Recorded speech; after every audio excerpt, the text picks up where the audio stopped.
Graça e paz, irmãos. Sejam todos bem-vindos mais uma vez, domingo, dia do Senhor, e queremos receber todos vocês na graça e na paz do Senhor Jesus Cristo. Que Deus nos abençoe, nos conceda a graça. Espero que Deus tenha abençoado cada um dos irmãos. Do último domingo para cá, certamente muitas coisas aconteceram, mas eu tenho certeza, mais absoluta certeza, que Deus tem ministrado muito da sua graça sobre as nossas vidas, sobre a tua vida de maneira bem especial. Então tome assento aí onde você está, organize o ambiente, prepare a sua família para que possamos cultuar a Deus nesse momento. Como gostamos de dizer sempre, eu e os pastores da igreja, é domingo, dia do Senhor. Aquele dia em que tomamos conhecimento que Jesus ressuscitou dos mortos. Por isso que nós o cultuamos e intensificamos neste dia aquilo que fazemos comumente, mas intensificamos a adoração a Deus. Eu quero chamar a sua atenção à leitura bíblica nesse momento. Eu quero ler o livro de 2 Crônicas e compartilhar com você. Eu acredito que uma necessidade que todos nós temos. 2 Crônicas, capítulo 1, versículo 10 apenas. Dá-me sabedoria e conhecimento, para que eu possa liderar esta nação, pois quem pode governar este teu grande povo? Esse foi o pedido, meus irmãos, que Salomão fez a Deus. Você conhece o texto? E Deus deixa a critério de Salomão um pedido. Peça-me o que quiser. E Salomão vai pedir a Deus sabedoria. Ele não pediu riquezas, ele não pediu a derrota dos seus inimigos, ele pediu sabedoria. Ele pediu sabedoria para governar o povo. Mas eu entendo que nós podemos pedir sabedoria a Deus para viver a vida também. Sabedoria a Deus para suportar os momentos difíceis, sabedoria a Deus para governar a nossa casa, para nos comportarmos melhor e de maneira mais diligente no trabalho, por exemplo. Nós precisamos de sabedoria, meus irmãos, e sabedoria vinda do alto. Portanto, nessa noite de domingo, nessa noite de culto, de adoração a Deus, vamos orar ao Senhor, vamos orar a Deus pedindo sabedoria, sabedoria para viver a vida que agrada a Deus. Vamos orar ao Pai. Aí onde você está, feche seus olhos, pare todo o movimento, deixe de fazer qualquer outra coisa, não navegue na internet, apenas participe do culto aí da sua casa. Vamos orar e em seguida estaremos louvando juntos ao Senhor. Querido Deus, nós te louvamos por tua graça, Senhor. Obrigado, muito obrigado. Nós estamos iniciando mais uma semana e pela fé nós já cremos que será uma semana em que o Senhor trará mais uma vez o teu cuidado sobre nós.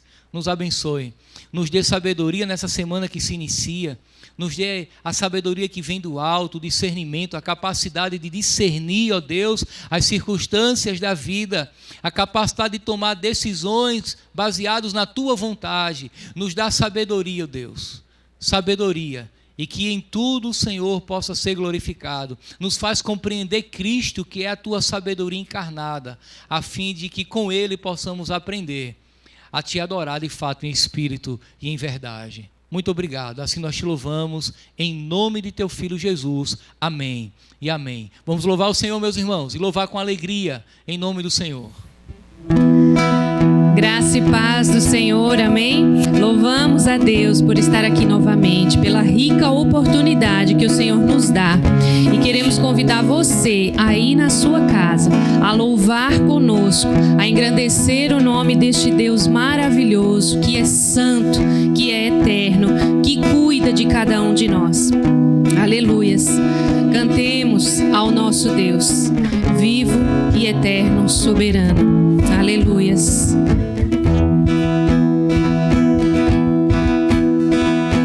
Abra os olhos do meu coração, abra os olhos do meu coração, eu quero te ver, Senhor. Abra os olhos do meu coração, abra os olhos do meu coração, abra os olhos do meu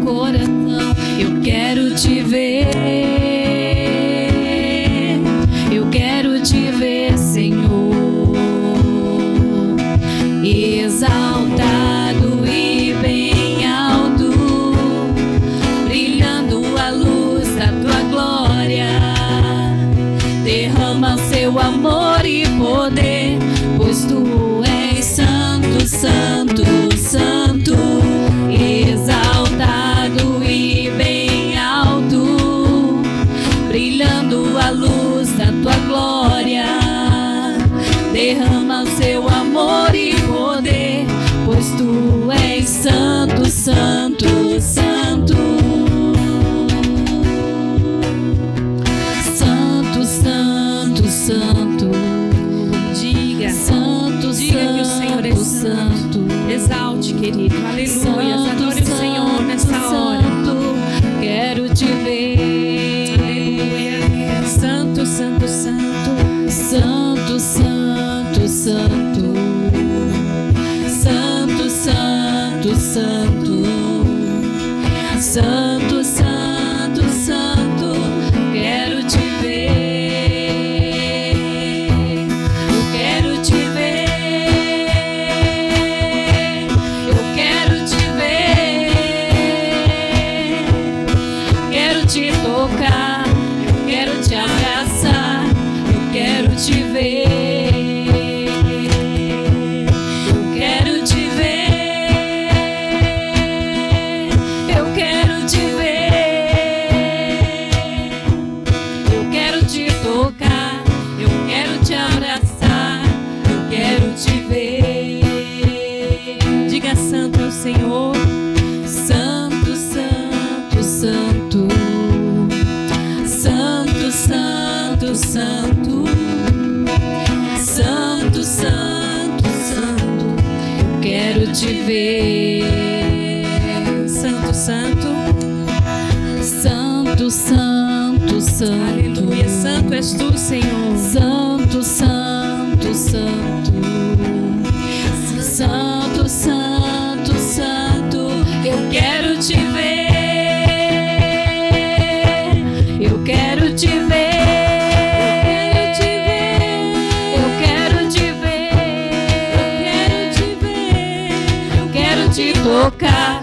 Eu quero te abraçar. Eu quero te ver. Eu quero te ver.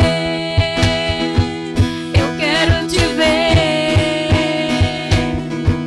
Eu quero te tocar. Eu quero te abraçar. Eu quero te ver. Oh, aleluia. Esse é o nosso anseio, queridos. Ver o Senhor.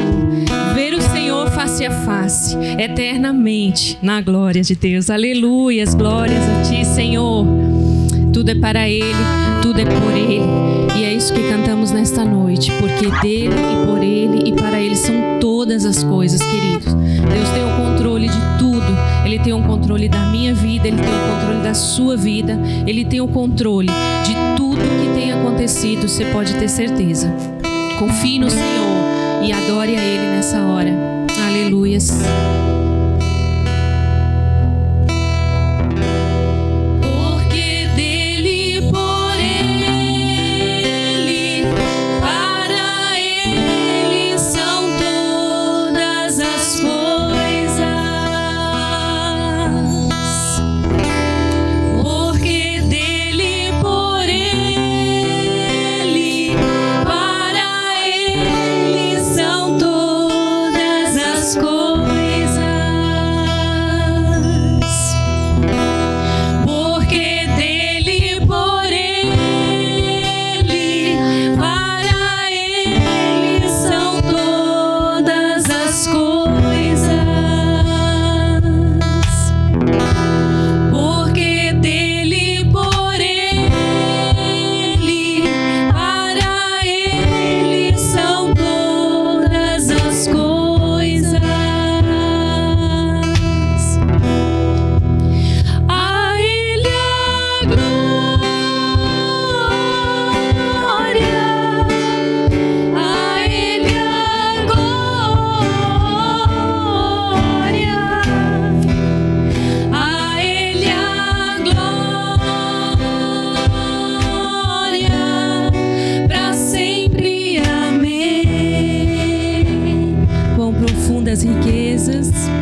Exaltamos o nome do nosso Deus, porque só Ele é digno. O Senhor é bom em todo tempo, querido.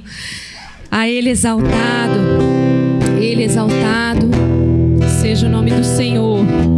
Aleluias. Glórias a Ti, Senhor. Te adoramos, porque o Senhor é bom em todo tempo.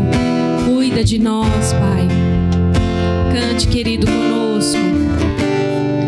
Ele exaltado, o Rei exaltado nos céus. Eu louvarei, Ele exaltado, para sempre exaltado seu nome. Louvarei. Ele é o Senhor, Ele é o Senhor. Sua verdade vai sempre reinar. Terra e céus glorificam seu santo nome. Ele exaltado, o Rei exaltado nos céus.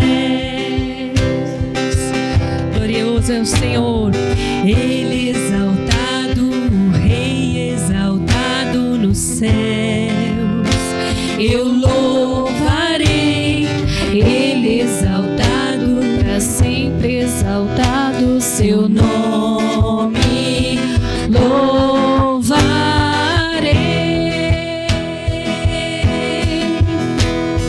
Ele é o Senhor, sua verdade vai sempre reinar. Terra e céus glorificam seu santo nome. Ele exaltado, o Rei exaltado nos céus. Aleluia. Ele exaltado, o Rei exaltado nos céus. Ele exaltado, o Rei exaltado nos céus. Aleluia. Seja o nosso louvor ao Rei dos Reis. Aleluia. Deus te abençoe, querido. Graça e paz, meus irmãos, boa noite. Como vão vocês nessa quarentena? Estão bebendo água, estão ficando em casa na medida do possível? Que o Senhor nos guarde, meus irmãos. Nós ainda estamos aqui isolados, mas confiando no Senhor, confiando que a sua graça é sobre nós, o seu povo. E depois desses louvores abençoados que nós acabamos de ouvir, nós podemos passar então para o momento da palavra. Mas antes, eu gostaria de fazer um período de oração com os irmãos. Nós temos falado com vocês já faz meses, acredito que anos, que nós entendemos sobre os elementos do culto serem louvor, oração, com intercessão e ministração da palavra. E agora nós vamos para esse momento de intercessão. Nós gostaríamos de fazer 2 orações nesse momento. A primeira oração é sobre a pandemia, para que o Senhor possa saná-la, para que o Senhor possa nos permitir voltar aos cultos públicos, voltar à nossa rotina de trabalho, para que o Senhor possa trazer de volta a nossa paz, a nossa segurança e a cura para este mal. E o segundo pedido de oração é pelas nossas crianças. Nós temos o costume aqui em nossa igreja de orar pelas nossas crianças todos os domingos, antes da palavra. É o momento que elas sobem para a sua salinha e elas não estão subindo porque não está tendo salinha, porque não está tendo culto, óbvio. Mas ainda assim nós queremos manter esse costume de orar por elas. Eu estava vendo uns dados essa semana e a maior causa de morte no mundo esse ano ainda é o aborto. O coronavírus não chega nem de longe, não chega nem perto dessa causa. Os abortos ainda continuam sendo o maior número de mortes no mundo. Nós precisamos orar pelas nossas crianças. Precisamos orar para que essa pandemia passe logo e também precisamos orar pelas nossas crianças. Fechemos os nossos olhos. Senhor, nosso Deus bendito, nosso Deus amado, nosso Deus de graça, nós te louvamos, te agradecemos, te exaltamos, Senhor. Quem é como tu, Deus? Tu és o Deus Todo-Poderoso que nos formou, que nos deu vida. Tu és aquele que não apenas criou todas as coisas, mas tudo que existe pertence a ti, Senhor. Tu governas a tua criação com mão soberana e não há nada que aconteça fora do teu total controle. Tu és o Deus que determina e que faz conforme determinou, e nada foge dos seus planos.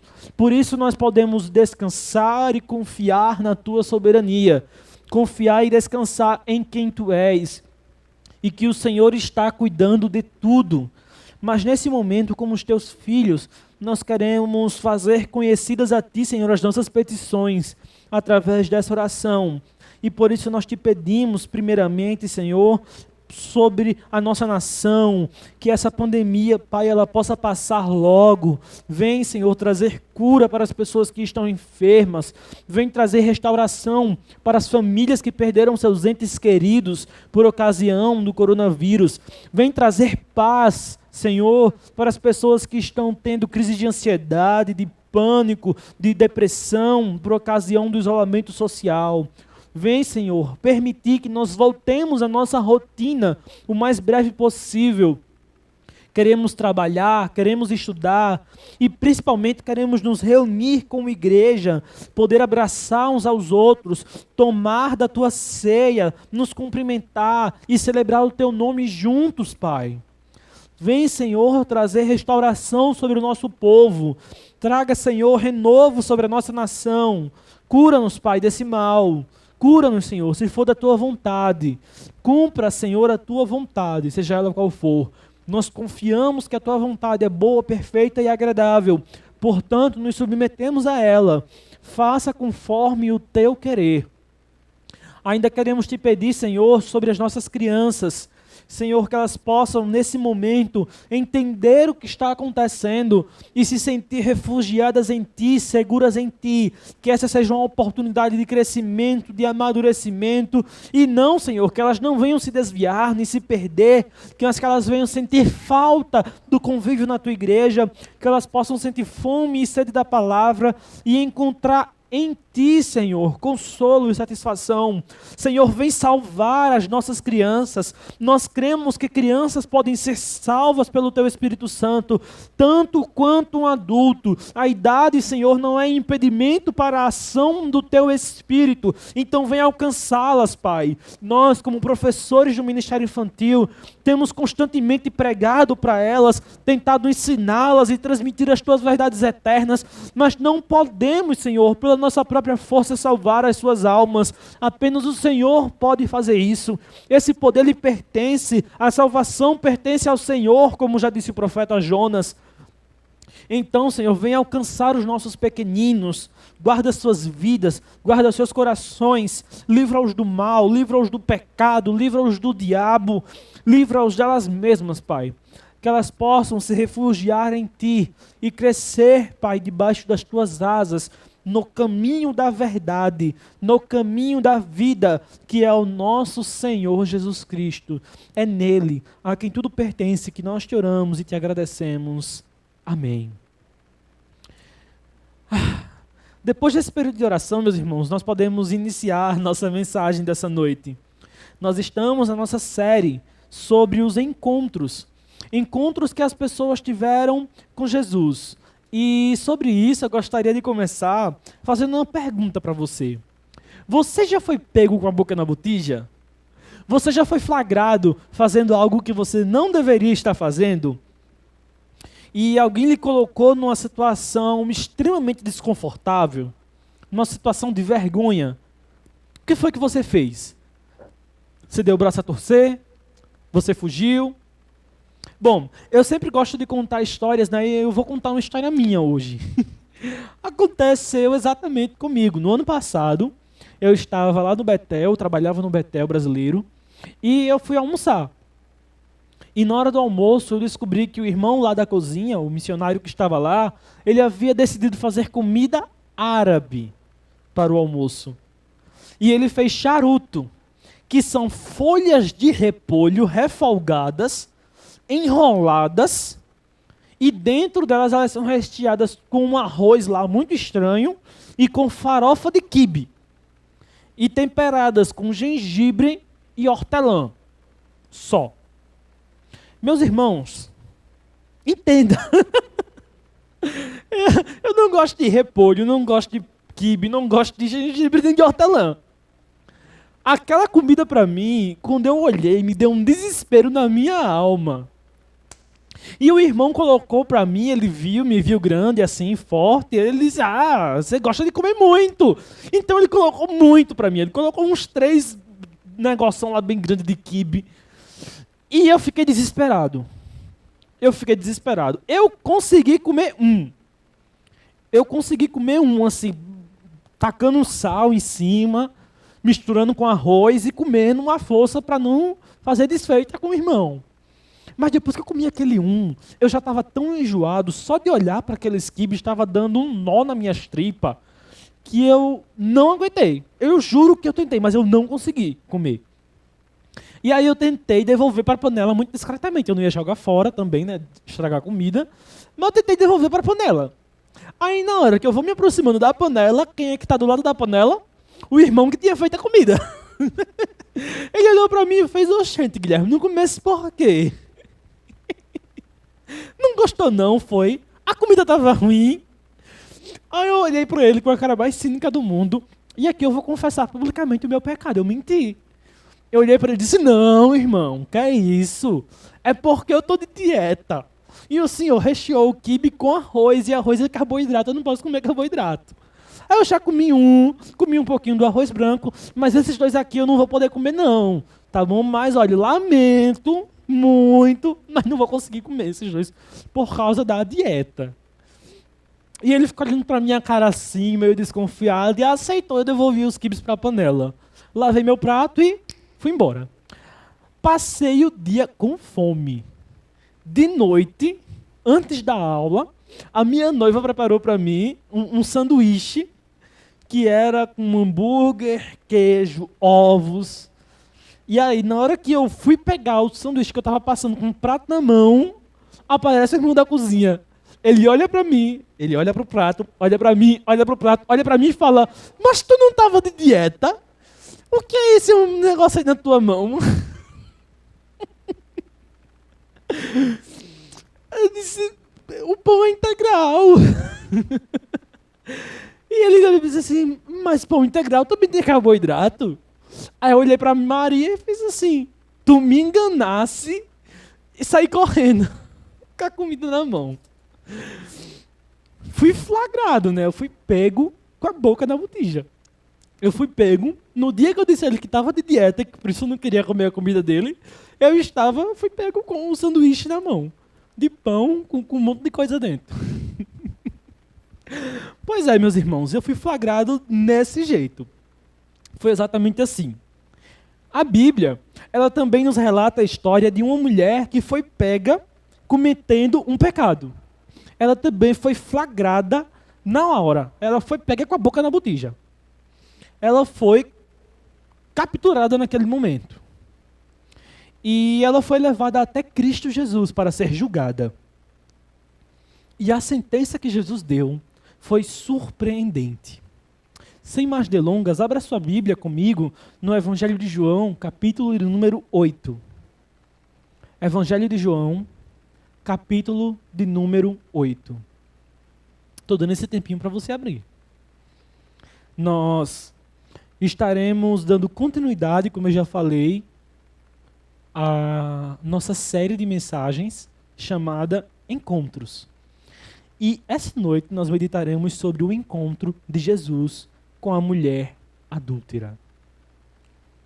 Evangelho de João, capítulo de número 8. Diz assim a palavra do Senhor. Jesus, porém, foi para o Monte das Oliveiras. Ao amanhecer, ele apareceu novamente no templo, onde todo o povo se reuniu ao seu redor. E ele se assentou para ensiná-lo. Os mestres da lei e os fariseus trouxeram-lhe uma mulher surpreendida em adultério.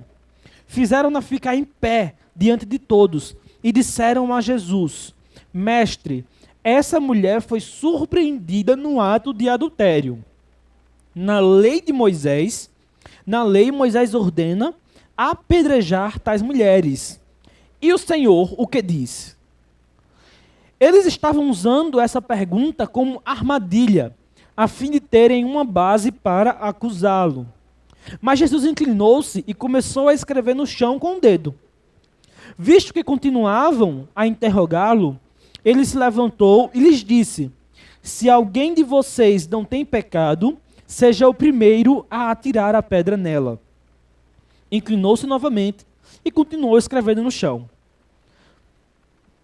Os que o ouviram foram saindo, um de cada vez, começando pelos mais velhos. Jesus ficou só com a mulher em pé diante dele. Então Jesus pôs-se em pé e perguntou-lhe: mulher, onde estão eles? Ninguém a condenou? Ninguém, Senhor, disse ela.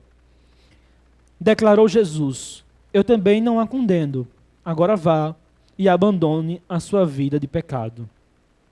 Senhor, nosso Deus bendito e amado, nosso Deus gracioso e todo-poderoso, nós te agradecemos pela tua palavra que foi revelada. Te agradecemos porque através dela o Senhor nos alcança. Ela é totalmente útil para nos ensinar, para nos repreender, para nos instruir e tornar-nos aptos para toda boa obra. Obrigado pela tua palavra, Senhor. Que essa noite ela possa mais uma vez ser como uma espada e penetrar nos nossos corações, dividindo juntas e medulas, alma e espírito, que ela possa, Senhor, discernir as intenções do nosso coração e nos ferir profundamente. Nós queremos ser feridos, machucados pela tua palavra. Queremos sangrar por causa dela. E nesse processo ser transformados e moldados conforme a imagem de Cristo. Tem misericórdia de nós, Senhor. Fala conosco. Fala com o teu povo. Em Cristo que nós te oramos e te agradecemos. Amém. Meus irmãos, esse texto que nós acabamos de ler, ele foi escrito por João, o discípulo amado de Cristo. E João, ele enfatiza no seu evangelho a divindade de Jesus. A intenção de João é mostrar Jesus como o verdadeiro Deus.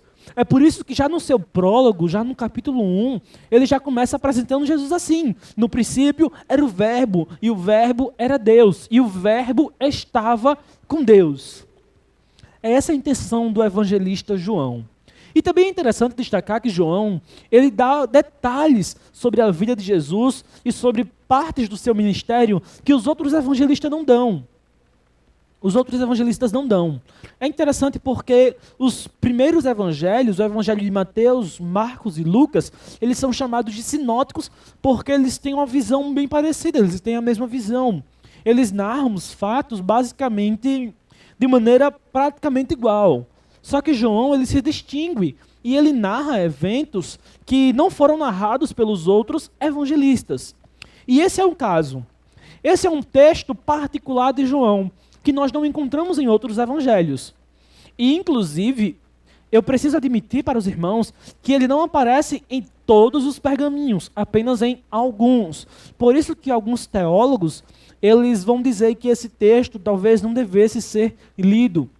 Mas isso aí não é algo que nós devemos dar atenção, porque está na Bíblia, e se está na Bíblia, é palavra de Deus. Deus é soberano, e Ele com a sua providência governa a história. Ele fez este texto chegar até as nossas mãos como a sua santa escritura. Então nós confiamos plenamente nele, de capa a capa. O contexto que ele se passa é interessante. Jesus ele havia ido para a região da Judéia, para Jerusalém, por ocasião da festa dos tabernáculos. Os judeus eles têm várias festas durante o ano. Eles têm a festa da Páscoa, ele tem a festa de Pentecostes, ele tem a festa da dedicação, ele tem a festa das luzes. E essa daqui é a festa dos tabernáculos. Está narrada especialmente no capítulo de número 7. E aí o capítulo número 7 termina dizendo que todos foram para a sua casa. Mas a festa ainda não havia acabado exatamente. Havia acabado aquele momento da festa. Mas os capítulos que sucedem ainda, o texto, ele ainda se passa na região da Judéia, nesse período muito festivo, nesse período que tinha muita coisa acontecendo. Durante a festa das cabanas, durante a festa dos tabernáculos, os judeus eles vinham de várias partes do mundo, de várias partes da região de Israel, e eles se reuniam lá na cidade sagrada de Jerusalém e habitavam novamente em tendas para relembrar aquilo que havia acontecido no período em que eles caminhavam no deserto, nos 40 anos. E era um momento de muita loucura, de muita efusão, de muita celebração, era uma festa sagrada. E foi exatamente no meio dessa festa sagrada, enquanto as pessoas dormiam em cabanas, que estava aquela muvuca em Israel, em Jerusalém, em que os fariseus flagraram uma mulher cometendo adultério. E é interessante porque essa mulher, nós não sabemos o seu nome. Há algum tempo ela foi associada com Maria Madalena, mas isso aí foi um erro, ela não é Maria Madalena, muito provavelmente. Se fosse, o texto nos diria. É uma mulher que nós não sabemos o seu nome, nós não sabemos a sua idade, nós sabemos apenas que ela foi pega cometendo esse pecado. Também é muito provável dizer que essa mulher, ela era noiva, ela era uma mulher comprometida. E quando eu falo noiva, não é noiva nos nossos termos. O noivado, na nossa cultura, ele é algo que ele é antes do casamento, mas ainda não é um casamento. E o noivado, na cultura judaica, ele já era um casamento, já tinha documento, papel passado, só não havia se consumado ainda. Era um período que ia antes da consumação do casamento, que levava algum tempo, levava às vezes meses, às vezes um ano, às vezes mais um pouco. Então, assim, essas são as informações que nós temos acerca dessa mulher. E ela foi trazida diante de Cristo. E naquele momento monta-se um tribunal de júri. De modo que a grande verdade que salta desse texto para nós essa noite é que Jesus, ele é o Deus gracioso. E encontrá-lo é encontrar a vida. E a pergunta que eu faço é como isso acontece? Como podemos encontrá-lo? E como ele pode nos dar vida, sendo ele apenas Jesus? Como isso pode nos influenciar? E o texto vai falar, justamente como eu disse, na forma de um julgamento. O julgamento, então, é montado. E ele nos apresenta alguns personagens muito importantes. E o primeiro personagem que esse texto nos apresenta é Jesus, que se assenta como juiz. Esse é o primeiro personagem. Jesus se assenta como um juiz. Observe comigo os 2 versos primeiros. Jesus, porém, foi para o Monte das Oliveiras. Ao amanhecer, ele apareceu novamente no templo, onde todo o povo se reuniu ao seu redor. E ele se assentou para ensiná-lo. E aqui nós temos pelo menos 3 informações muito importantes sobre quem é Jesus. A primeira informação que nós temos é que Jesus ele é piedoso. O Evangelho de João costuma narrar as idas de Jesus aos montes, e sempre que Jesus vai aos montes, que ele se retira para os montes, é para orar. É algo que já fica subentendido aqui. Principalmente quando João ele dá um monte específico. Ele foi ao Monte das Oliveiras. É o monte onde Jesus costumava orar quando ele estava na região da Judéia.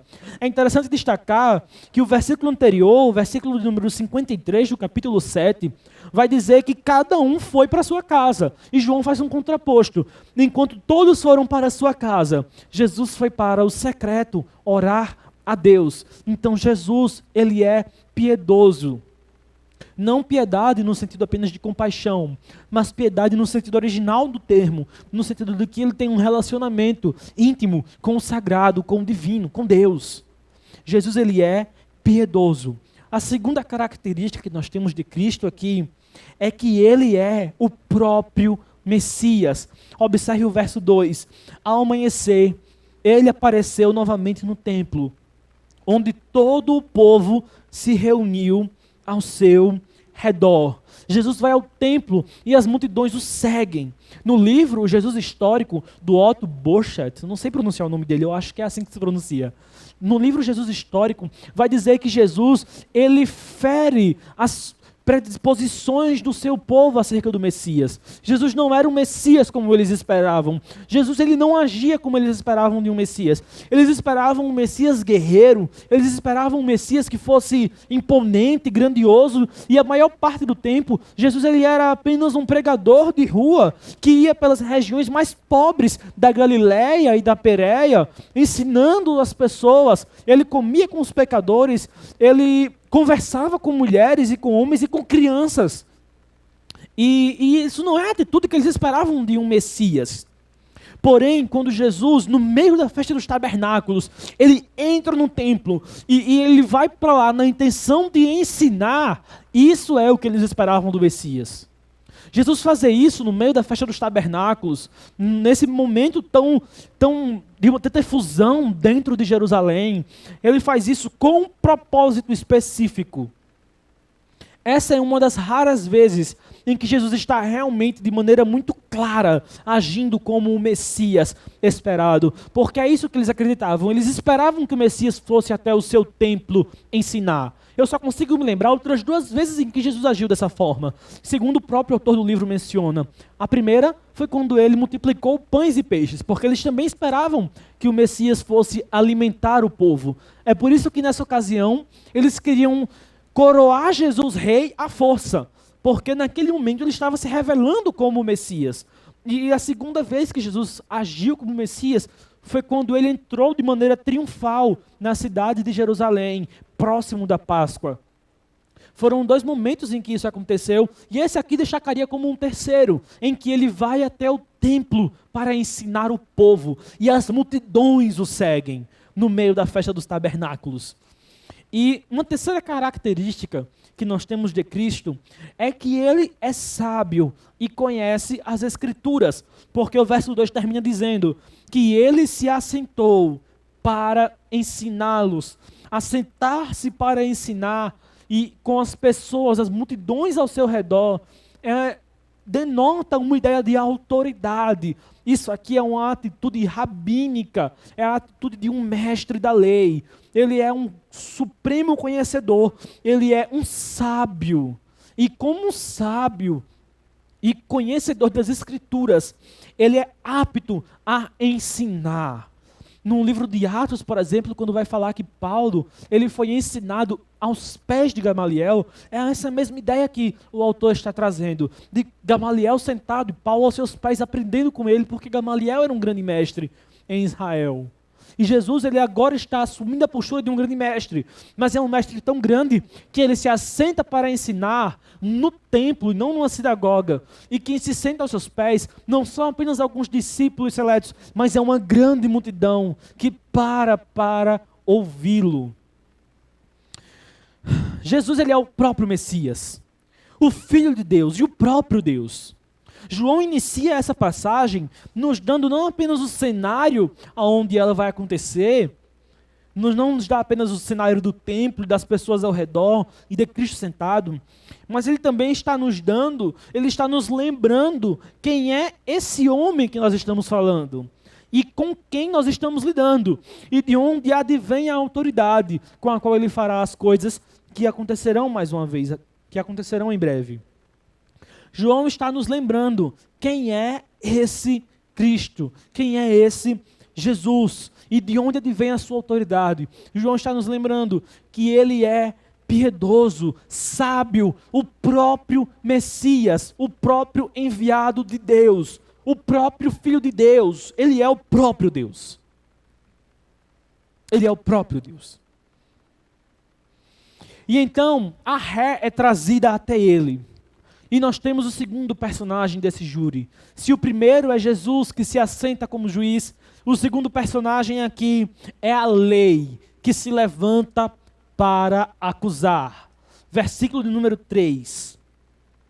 Os mestres da lei e os fariseus trouxeram-lhe uma mulher surpreendida em adultério e fizeram-na ficar em pé diante de todos. A primeira característica da lei que nos é revelada aqui é que a lei humilha. A lei de Deus, ela humilha, ela nos humilha, ela serve justamente para isso, é para bater na nossa cara, é para quebrar o nosso orgulho, é para nos fazer saber que nós não somos dignos.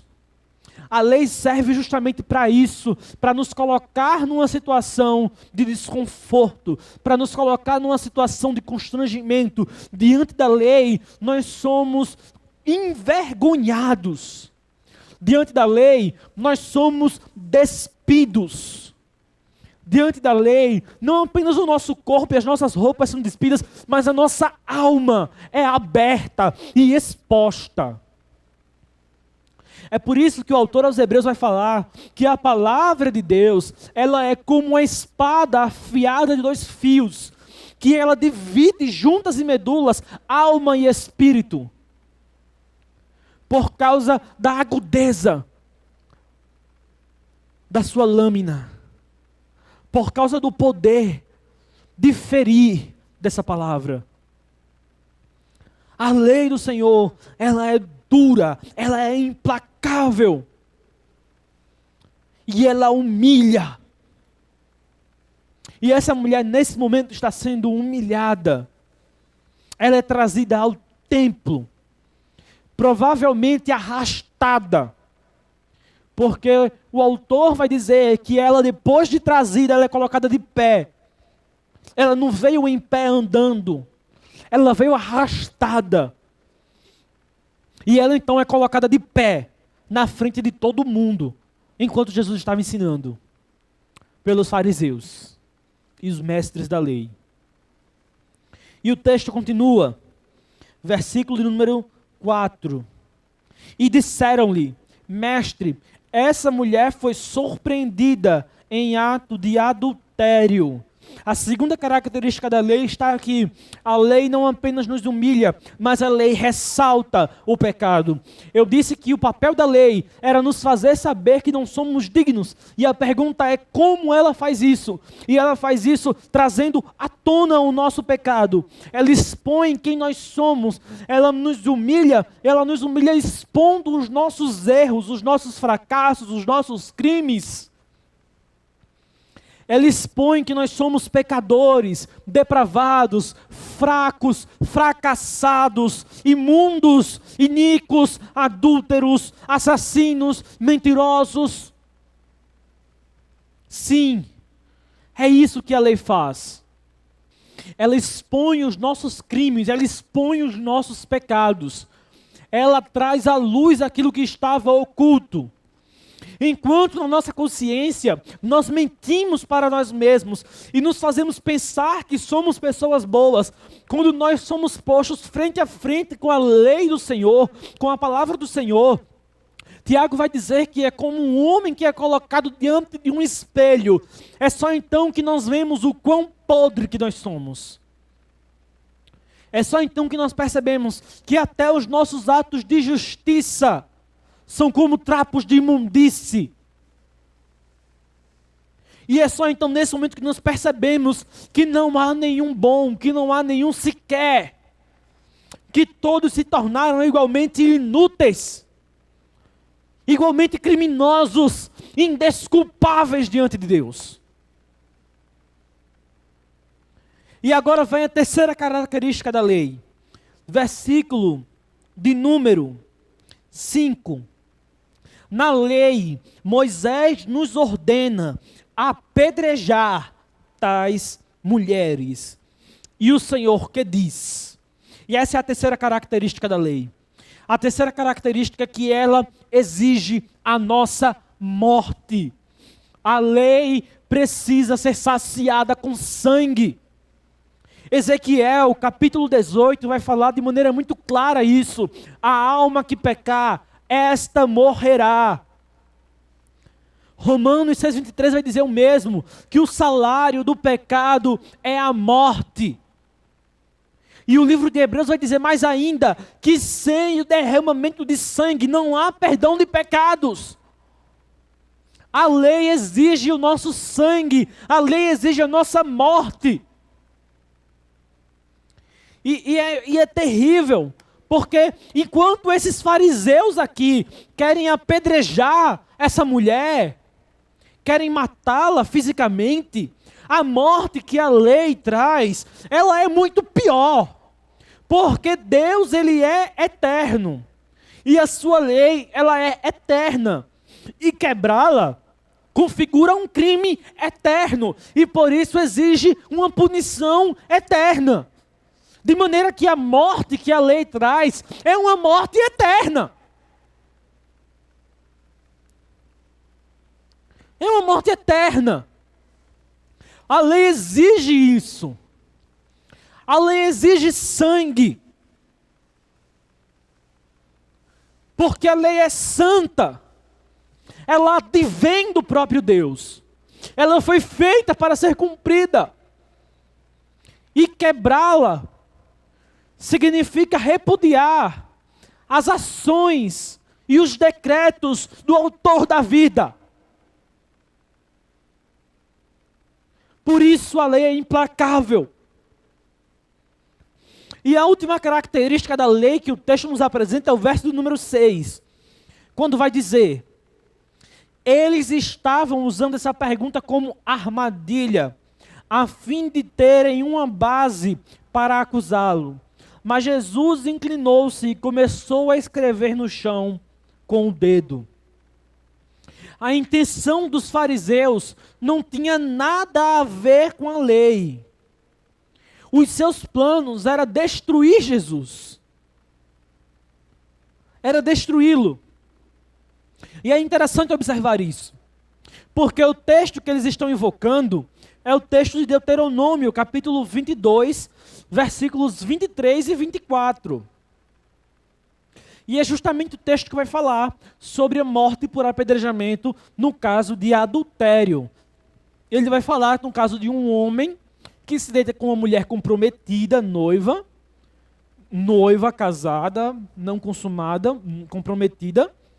Se isso acontecer, os dois devem ser mortos por apedrejamento. Foi por isso que eu disse que provavelmente essa era a condição daquela mulher, que provavelmente ela era uma mulher comprometida, noiva. E então é justamente isso. E eles estão invocando o texto está realmente lá. Deuteronômio 22, versículos 23 e 24.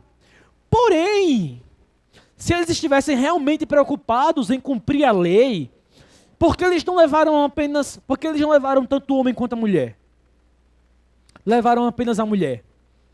A lei dizia que os dois tinham que ser apedrejados.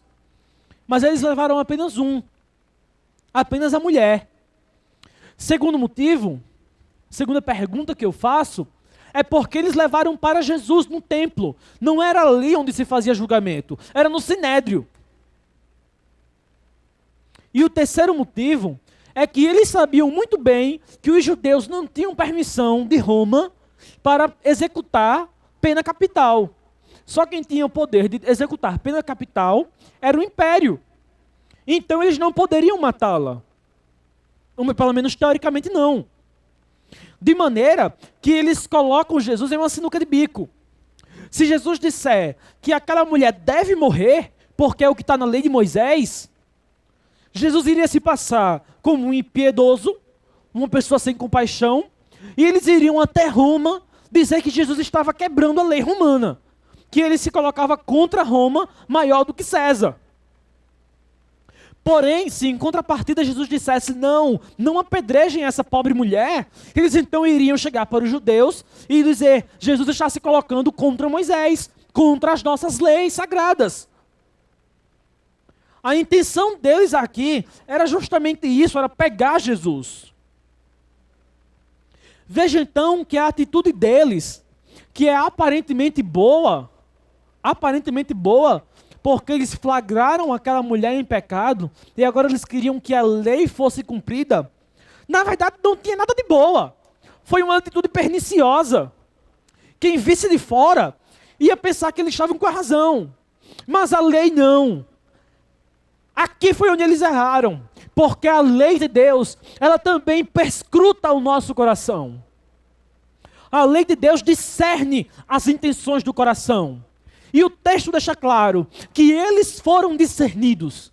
que no momento em que eles levaram aquela mulher lá, eles se colocaram diante de Cristo. E o texto deixa claro que a intenção deles não era em cumprir a lei, mas era procurar um subterfúgio para conseguir derrubar Jesus. E algumas aplicações eu posso já tirar dessa parte para as nossas vidas. E a primeira aplicação, meus irmãos, é que a lei não pode salvar. De qualquer forma, independente do lado para o qual Jesus fosse, ele ia sair daquela história por errado. E a mulher, meu Deus do céu, ela teve a sua vida destruída. Se ela não tivesse a sua vida destruída de maneira literal, se ela não tivesse sido realmente apedrejada, ela teria a sua vida destruída de maneira social, emocional. Imagine, ela foi levada no meio do templo, apanhada em adultério, colocada na frente de todas aquelas pessoas. Isso é o máximo que a lei pode fazer. Ela não pode salvar. Ela mata e deixa morto. Ela expõe o pecado, esfrega na nossa cara e vai embora. Ninguém pode alcançar a salvação por meio da lei. Ninguém pode ser salvo por meio das suas obras. Ninguém pode encontrar absolvição apenas com Moisés e com Sinai. Porque quem se aproximasse do Sinai iria morrer, ponto final. E a segunda aplicação para as nossas vidas daqui é que a lei, apesar de tudo isso que eu falei dela até agora, ela não é má. Romanos 7 vai dizer exatamente isso. Que é preciso que o pecador seja confrontado com a lei, para que ele seja levado até Cristo com o coração quebrado, contrito. Paulo vai falar exatamente isso no livro de Gálatas, capítulo número 3, que a lei ela é como um aio, ela é como um tutor, que nos guia da escuridão até Cristo, nos guia da antiga para a nova aliança. A lei serve para nos jogar no chão e depois que ela joga, ela vai puxando pelos cabelos e nos leva até então o lugar onde nós podemos encontrar a salvação. E daí que vem então a terceira parte. E agora? O que vai acontecer? De um lado, nós temos a pecadora. E do outro lado, nós temos a lei, pedindo o sangue dela. Que esperança há então? Nós todos já nos vimos nesse momento, nessa situação. De um lado estávamos nós, depravados radicalmente, totalmente, imundos de pecado, sujos, caídos, humilhados e envergonhados. E do outro lado, a espada da lei. E do outro lado, a espada da lei. Que esperança nós temos? É então que o texto nos apresenta o terceiro personagem. Nós temos Cristo, que se assenta como juiz, a lei que se levanta para acusar, e agora nós temos a graça, que se interpõe para salvar. Versículo de número 7, diz assim a palavra do Senhor. Visto que continuavam a interrogá-lo, ele se levantou e lhes disse: se algum de vocês estivesse em pecado, seja o primeiro a atirar a pedra nela. Aleluia! Esta é a graça de Deus. Essa graça que não ignora o pecado, mas nos constrange com ele. Veja bem, o constrangimento que advém da graça é diferente da humilhação que advém da lei. A lei, ela é aquela que mete a mão na nossa cara e diz: você é um imundo, você não presta, você é um pecador. E a graça chega para nós e diz: é verdade. Você é realmente um pecador. E agora? Só que aí vem a grande diferença. É que ao mesmo tempo que a graça, ela nos constrange com o pecado, ela produz um efeito diferente. Ela produz um resultado diferente. Porque esse constrangimento não vem para matar. Observe o versículo número 9. Vai dizer assim: os que ouviram foram saindo, um de cada vez, Começando pelos mais velhos, Jesus ficou só com a mulher em pé diante dele. E aqui é uma coisa interessante, porque quando são constrangidos pela lei, pela graça, quando a graça nos constrange com o pecado, então os orgulhosos são expulsos. E essa é a segunda característica da graça. Ela não ignora o pecado, mas nos constrange com ele. E ela expulsa os orgulhosos, porque aqueles que querem ficar de pé diante da graça não podem, eles não conseguem, eles não suportam. Aqueles que querem viver apegados à lei, aqueles que querem ser salvos a partir da lei, aqueles que querem ser salvos na lei, eles não conseguem subsistir diante da graça, porque ela vai constranger, ela vai envergonhar, e eles vão ter que fugir. Eles têm que sair constrangidos. Eles têm que escapar dela, porque o orgulho é muito forte. O orgulho não suporta a graça. A graça é para os humildes, a graça é para os quebrantados, a graça é para aqueles que nada são, a graça é para aqueles que não conseguem, a graça é para aqueles que não podem, a graça é para aqueles que não fazem, a graça é para os mendigos, para as prostitutas, é para os adúlteros, para os mentirosos, para os ladrões, para os corruptos, para os pecadores, para as pessoas como eu e como você, que já perceberam que não podem se salvar sozinhas.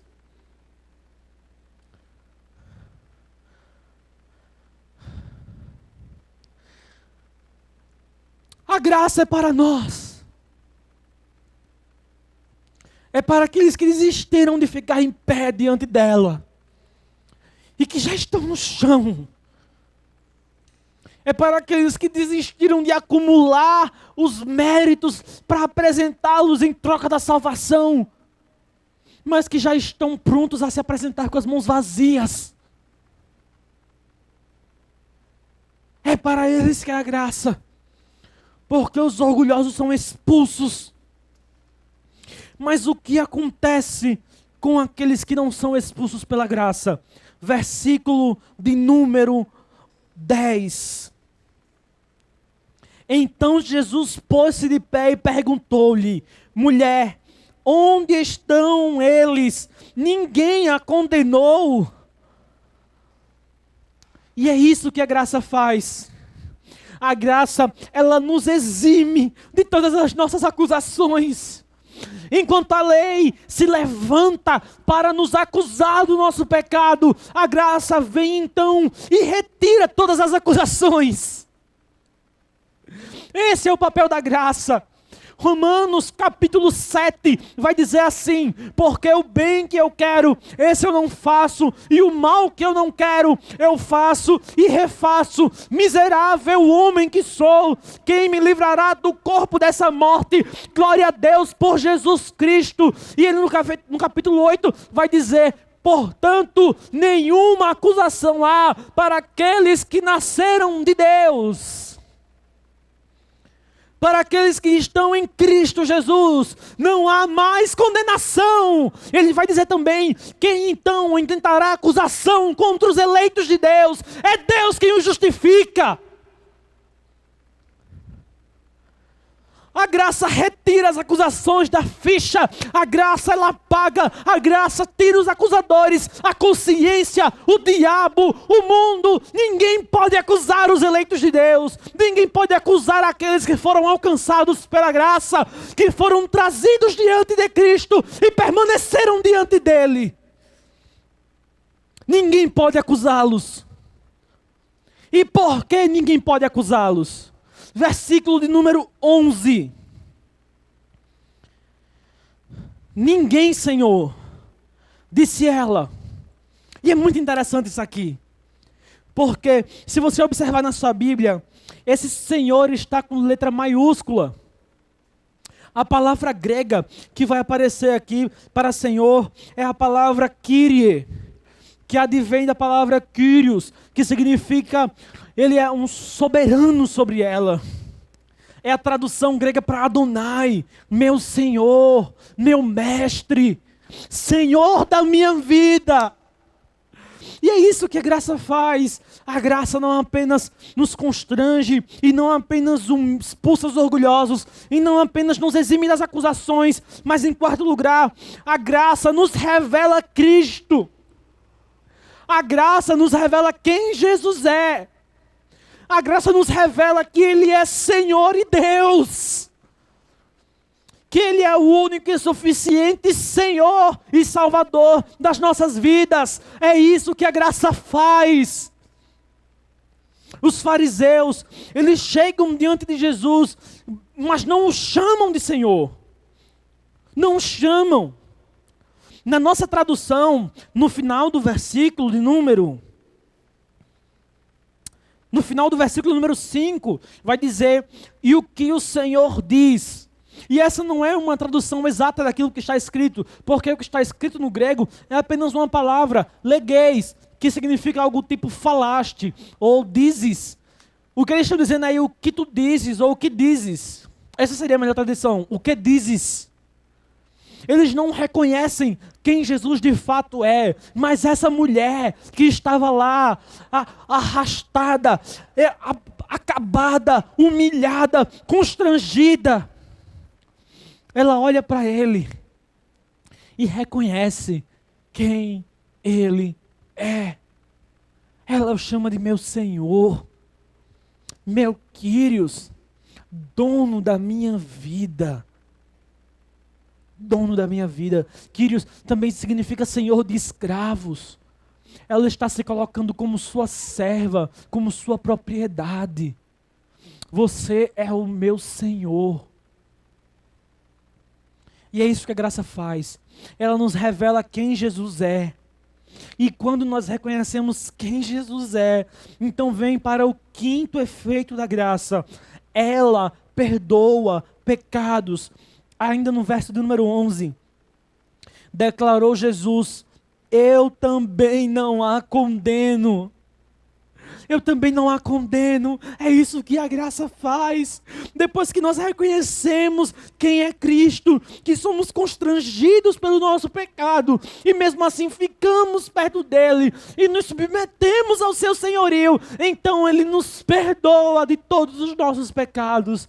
É por isso que as acusações são retiradas, porque o nosso pecado é perdoado, porque a condenação é desfeita, porque a cédula que estava contra nossas vidas foi pregada na cruz. Há perdão em Cristo. Há perdão de pecados na graça.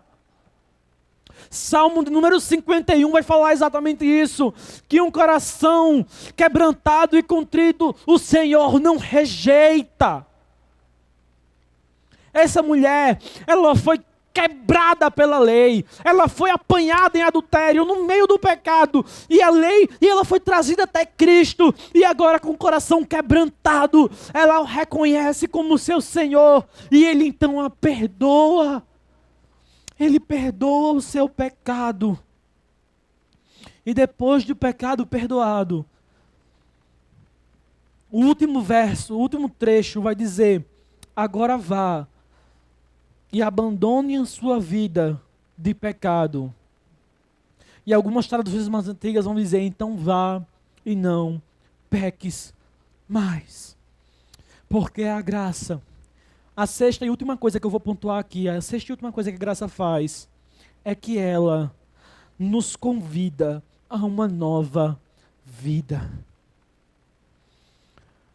E aqui é muito sério, porque aqueles que querem obedecer à lei pela sua própria força e ser salvo por ela, não vão conseguir, em hipótese alguma.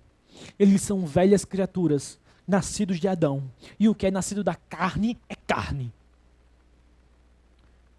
Mas aqueles que pela graça são alcançados, aqueles que pela graça são salvos, eles vão sim obedecer a Deus.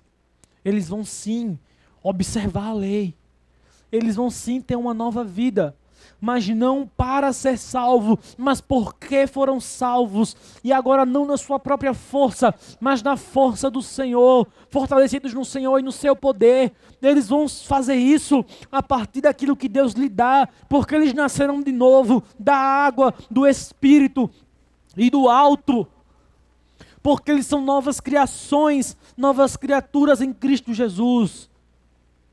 E é por isso que agora eles são convidados a viver uma nova vida. É o que Paulo vai falar lá em Romanos, no capítulo número 8 ainda.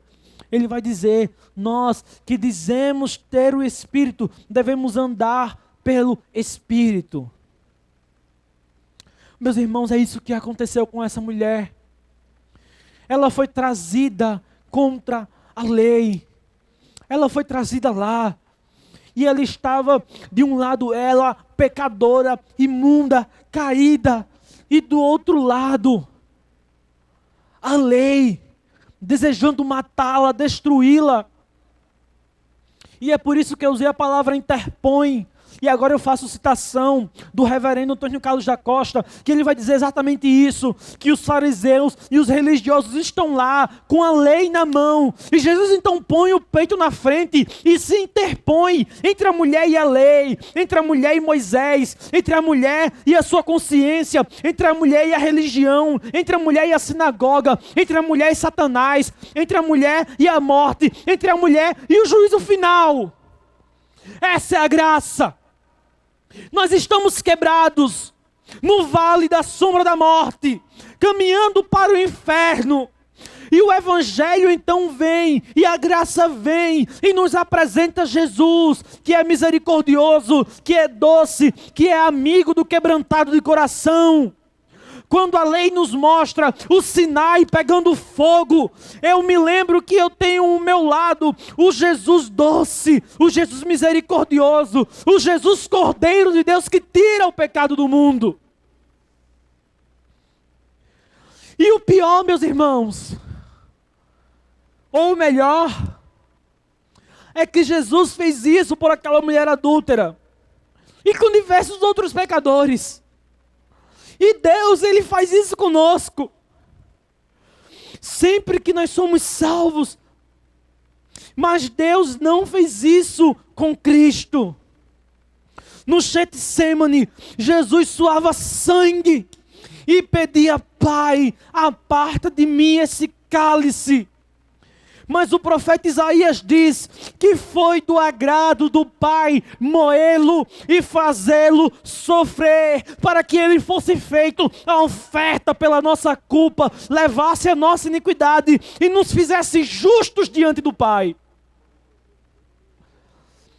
Ninguém se interpôs entre Jesus e a ira de Deus, entre Jesus e a lei, entre Jesus e a morte. Na verdade, Ele que se interpôs de braços abertos e levou em si mesmo a ira que era nossa. A morte que era nossa, o juízo que era nosso, recaiu sobre Cristo, o Cordeiro de Deus. Por isso que essa mulher pôde ser perdoada, por isso que essa mulher pôde ser salva, por isso que simplesmente em reconhecer que Jesus era o seu Senhor, os seus pecados foram perdoados e a sua dívida foi paga e as acusações foram retiradas, porque tudo isso recaiu sobre Ele. Tudo isso recaiu sobre Ele.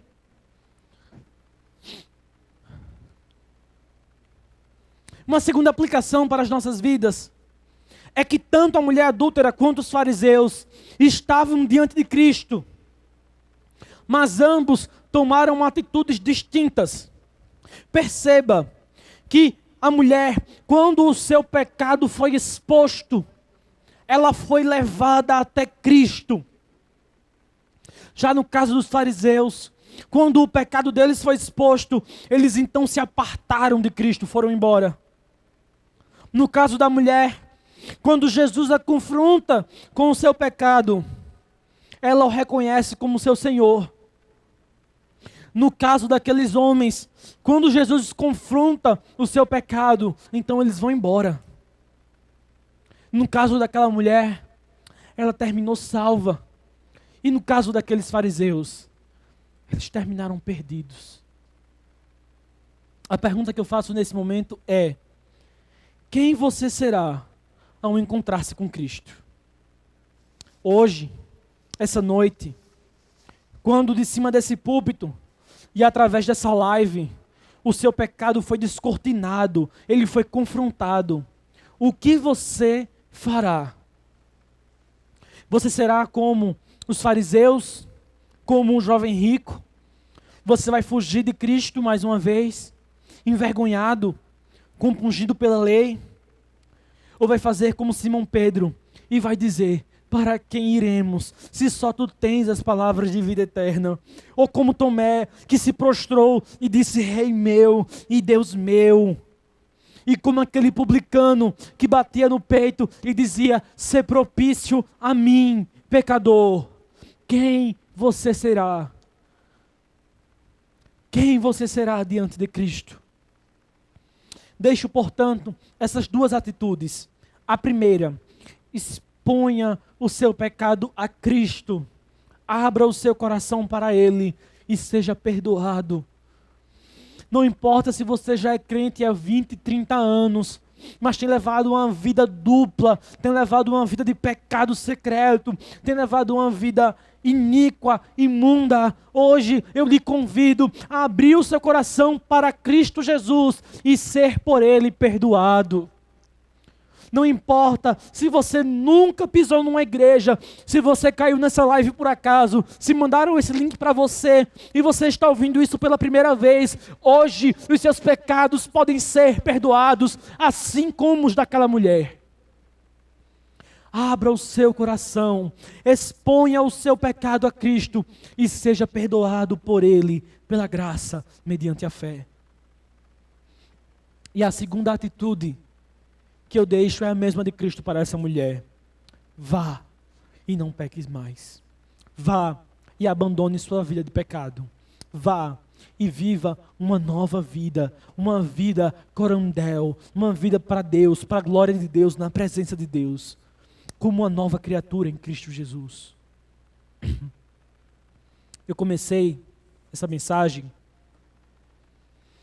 contando a história de como eu fui pego na mentira pelo irmão da cozinha lá do Betel e fugi dele.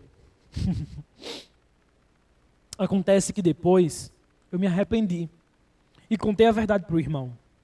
Ele me desculpou e até riu da minha cara. Mas com Deus as coisas são bem mais sérias. Não espere passar o tempo, porque uma coisa é certa: os que forem perdoados por Cristo agora, no juízo final, serão recebidos como santos filhos de Deus.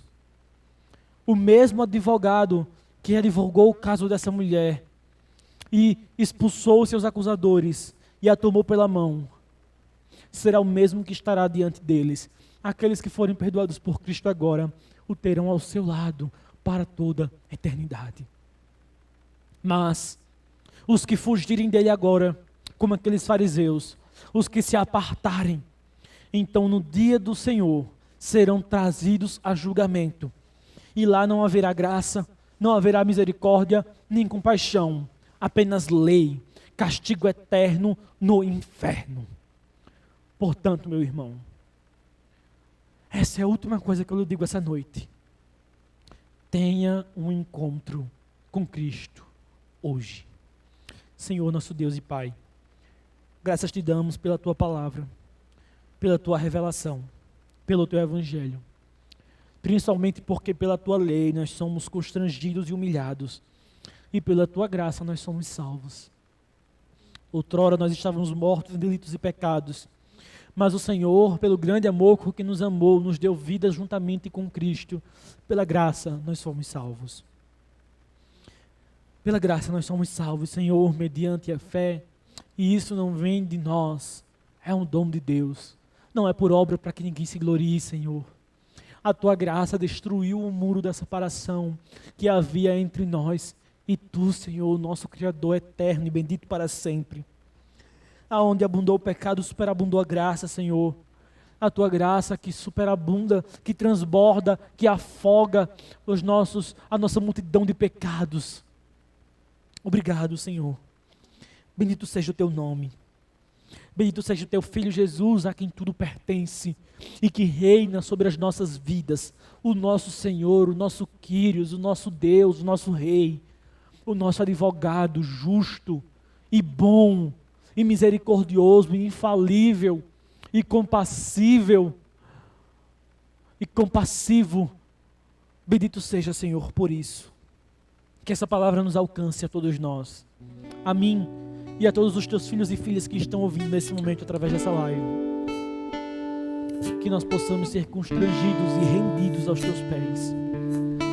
É no nome de Jesus que nós te oramos e te agradecemos. Tu és a minha luz, a minha salvação, e a ti me renderei. Se ao teu lado estou, seguro em tuas mãos, eu nada temerei.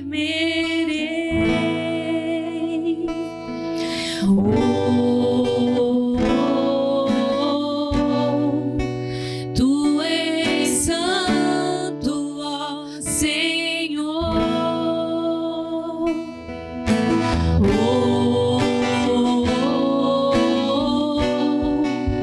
Tu és digno de louvor. Só em ti confiarei, eu nada temerei. Em frente eu irei, pois eu sei que vivo estás, e um dia voltarás do céu pra nos buscar, pra sempre reinarás. Aleluia. Só em ti confiarei, eu nada temerei. Em frente eu irei, pois eu sei que vivo estás, e um dia voltarás do céu pra nos buscar, pra sempre reinarás. Aleluia.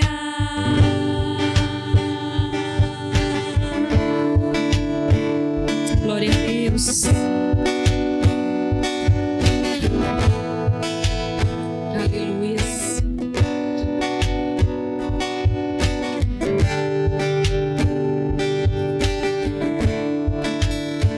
Tu és a minha luz,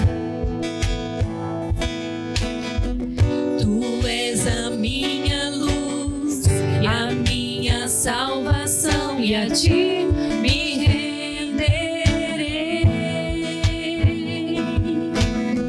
Se ao teu lado estou, seguro em tuas mãos, eu nada temerei.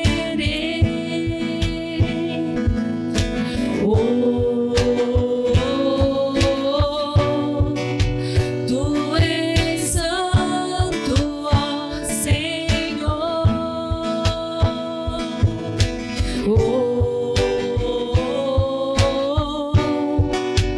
Tu és digno de louvor. Só em ti confiarei, eu nada temerei. Em frente eu irei, pois eu sei que vivo estás, e um dia voltarás do céu pra nos buscar, pra sempre reinarás. Aleluia. Só em ti confiarei, eu nada temerei. Em frente eu irei, pois eu sei que vivo estás, e um dia voltarás do céu pra nos buscar, pra sempre reinarás. Aleluia.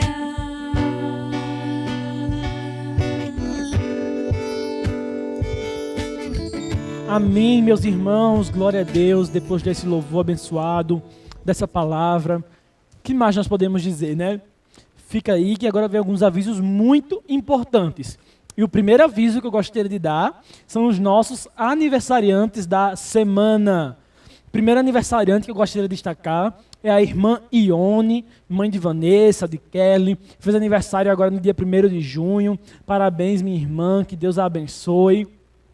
Segundo aniversariante é a irmã Aninha, irmã Ana Cláudia, esposa do irmão Ricardo, que canta aqui na igreja, irmão Ricardo. A irmã Aninha ajuda com a gente no Ministério Infantil. É uma bênção, vocês dois são um casal muito queridos pela nossa igreja, vocês são uma bênção. Irmã Aninha, louva a Deus pela sua vida, louva a Deus pelo aquilo que a senhora tem feito na nossa comunidade nesses anos, nos ajudado tanto, que o Senhor possa a abençoar.